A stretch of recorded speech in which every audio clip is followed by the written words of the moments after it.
मुल्क भर में गुटखे पर पाबंदी आयद कर दी गई, उसके बावजूद ये खुलेआम फ़रोख्त किया जा रहा है। एक NGO जिसके सेक्रेटरी जनरल हैं राना फैजुल हसन, जो कि इसको खिलाफ जहाद कर रहे हैं गुटखे को रोकने के लिए कि इसकी फ़रोख्त पर पाबंदी आयद की जाए, क्योंकि गुटखा इंतहाई मुज़र सेहत है।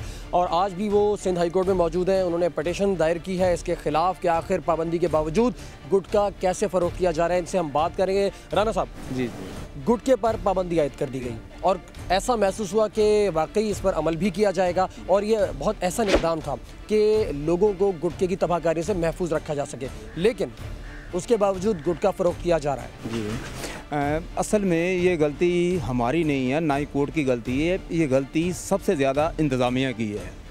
अदालत या हुकूमत कोई भी हुक्म देती है उस पर इम्प्लीमेंट कराना इलाका इंतज़ामिया का काम है।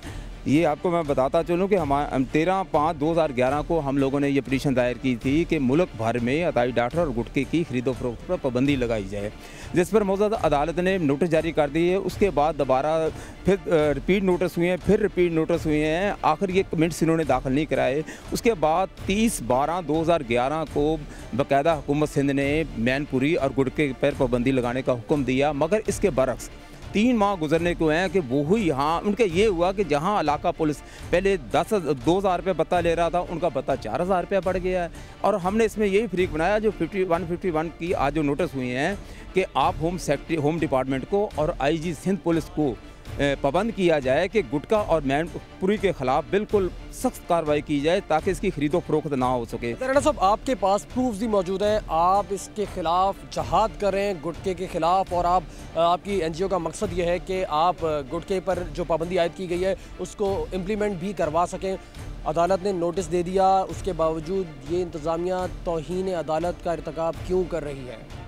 असल में ये एक नहीं है, तौहीन इर्तिकाब के तो पहले भी हो चुके हैं। हमारा सिर्फ मकसद ये है कि ये जो मैनपुरी और गुटखा जो हमारी आने वाली नस्ल है, जो हमारी आने वाली नौजवान नस्ल है, वो इससे ज़्यादा मुतासर हो रही है।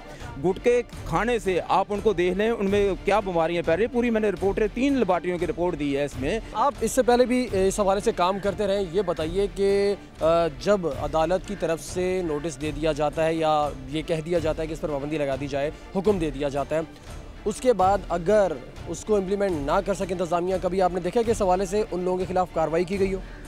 बहुत कम, ऐसी कार्रवाई बहुत कम हुई है। आपको शायद नहीं इल्म होगा, 2004 से हम ये जद्दोजहद कर रहे हैं। 2006 में सवाई मुस्तफ़ी आला ने इस पर बाकायदा आर्डर जारी किया था कि पूरे सिंध में गुटखे पे पाबंदी लगाई जाए, मगर वो 2-4 दिन के लिए, उसके बाद गवर्नर साहब ने भी आर्डर किया था कि पाबंदी लगाई गई, मगर कोई नहीं। अरबाब रहीम के दौर में भी किया गया, मगर ये वक्ती तौर पर होती है। हमने भी देखा और आप ज़ाहिर है कि इस पर वर्किंग कर रहे हैं।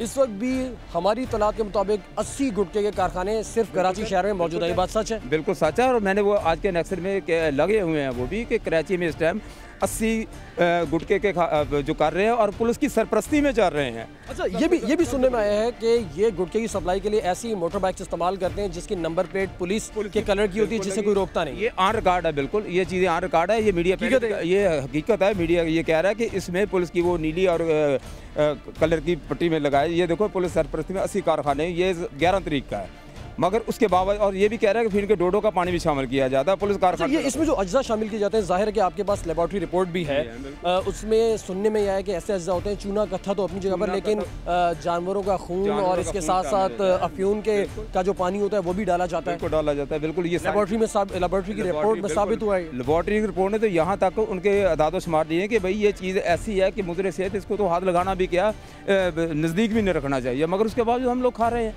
अच्छा, आपने कौन कौन से गुटखे, क्योंकि ये एक नहीं है, मुख्तलिफ तरह के होते हैं, जिसकी आपने लैब से आपने चेक करवाया? जिससे ये हमने जो चेक कराया वो गुटखा आम है।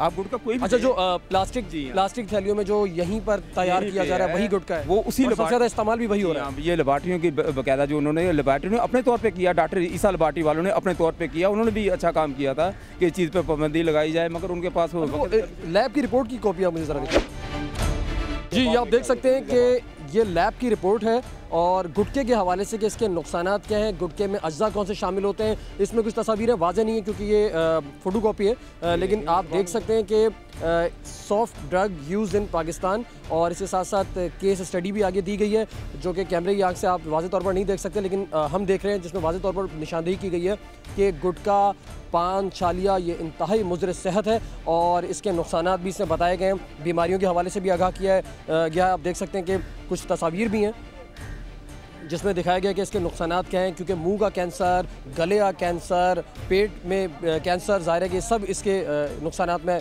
इसके गुटके की वजह से ये सब चीज़ें, ये बीमारियां लग सकती हैं, लाहिक हो सकती हैं जो भी गुटका, मेनपुरी और पान छालिया इस्तेमाल करता है उन्हें।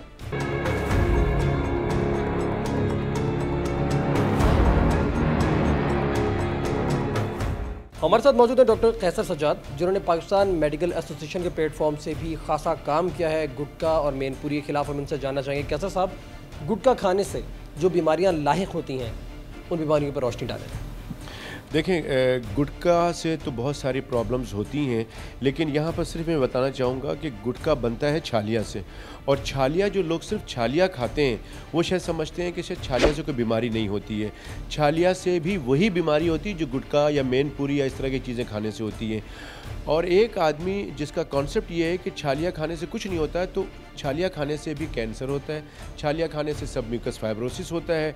सबम्यूकस फाइब्रोसिस क्या है कि मुंह के अंदर जो तालू है वो सिकुड़ना कम हो जाता है, और आहिस्ता आहिस्ता एक वक्त आता है कि जी अपर जॉ और लोअर जॉ जो जबड़े हैं दोनों वो आपस में मिल जाते हैं, ये इस तरह की सिचुएशन हो जाती है।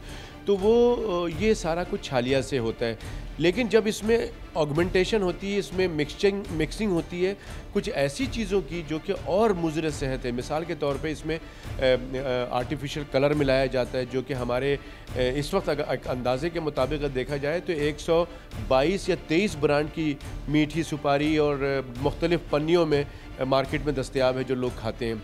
इसके अलावा गुटका और मेनपुरी ये जो यहाँ भी बनता है और कुछ हमारे इंडिया से भी यहाँ इंपोर्ट हो रहा है, तो इन तमाम चीज़ों में बहुत ही ख़राब चीज़ें शामिल हैं जो कि कैंसर, मुंह का कैंसर, सबम्यूकस फाइब्रोसिस, इन चीज़ों को बहुत तेज़ी से ये बनाता है मुंह के अंदर। और ख़ासकर मुंह के साथ साथ खाने की नाली है, सांस की नालियाँ हैं, तो ये चीज़ें होती हैं जो कि मुज़र सेहत हैं और ये तमाम प्रॉब्लम शुरू करती हैं। इसके अंदर जो सबसे इम्पॉर्टेंट बात ये है कि लोगों को जो कि हमारी एक सकाफ़त कहा जाता था कि लोग जो हैं, जो बूढ़े लोग हैं वो छालिया खाते थे। अब जो जवान लोग हैं, जो टीनेजर्स हैं, वो ये सारी चीज़ें खाते हैं, बूढ़े कम खाते हैं, जिसकी वजह से हमारे यंग जनरेशन में ये बीमारियां बहुत ज़्यादा हो रही हैं।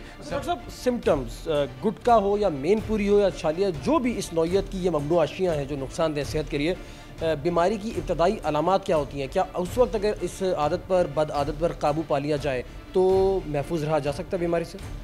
हाँ, ये बहुत इंपॉर्टेंट बात है। देखिए, इसमें बाज़ दफ़ा तो जो सिम्टम्स हैं वो हम इग्नोर करते हैं, और सिम्टम्स इस तरह से हैं कि जैसे मुंह में जलन हो रही है, मिर्चियाँ ज़्यादा लग रही हैं। एक आम घर में जो खाना बन रहा है वो एक शख्स कहता है कि जिसको कि सबम्यूकस फाइब्रोसिस या हल्का सा कोई अल्सरेशन अगर मुंह में हो गया, तो वो कहता है कि जी आज बहुत तेज़ मिर्च डल गया है। आम लोग कहते हैं कि नहीं, बिल्कुल ठीक है, मिर्च ज़्यादा नहीं था। तो ये एक अलार्मिंग बात है कि आप उसको सोचें कि ये एक सिम्टम है। इसी तरह से जब किसी का मुंह खुलना बंद हो जाए, आहिस्ता आहिस्ता कम खुल रहा है दूसरों के बनिस्बत, तो आप समझ लें कि देयर इज़ समथिंग रॉन्ग। इसी तरह से अगर किसी का छाला है मुंह में और वो छाला 15-20 दिन से तक ठीक नहीं हुआ इलाज करने के बावजूद, तो इसका मतलब है कि कुछ गड़बड़ है। तो ये वो चीज़ें हैं जिसके बाद आपको जो है परेशानी लाहक होनी चाहिए, और आप बग़ैर वक्त ज़ाया किए हुए आप क्वालिफाइड डॉक्टर से रुजू करें कि ये क्या वजह है कि हमारे ज़ुबान पे, हमारे गाल पे या होठों के दरमियान, ये गम्स में अगर छोटा सा भी छाला है और 15-20 दिन से ज़्यादा हो गए और ठीक नहीं हो रहा है, तो फौरी तौर पे डॉक्टर से, जो ENT के डॉक्टर्स हैं, उससे मशवरा करें तो आपको वो सही मशवरा देंगे। हमारे साथ मौजूद हैं डॉक्टर कैसर सज्जाद, और डॉक्टर साहब का भी ये कहना है कि अगर इब्तदाई अलामात ज़ाहिर होने लगें और उस वक्त भी केयर कर ली जाए तो फिर बीमारी से बचा जा सकता है। सवाल ये उठता है कि आखिर जब हम सब जानते हैं कि ये नुकसानदेह है, गुटखा हो, मेनपुरी हो या इस कबील की कोई भी अशिया ये नुकसानदेह, तो फिर आखिर हम क्यों अपनी जान से खेलते हैं? ये बात है हम सबके सोचने की। आप हमें ईमेल कर सकते हैं, हमें SMS कर सकते हैं, फेसबुक पर हमारा पेज सड़क किनारे के नाम से आप ज्वाइन कर सकते हैं। सद्दाम तुफैल हाशमी और सड़क किनारे टीम को इजाज़त दीजिए, रहिए साथ हमारे इसी सड़क किनारे।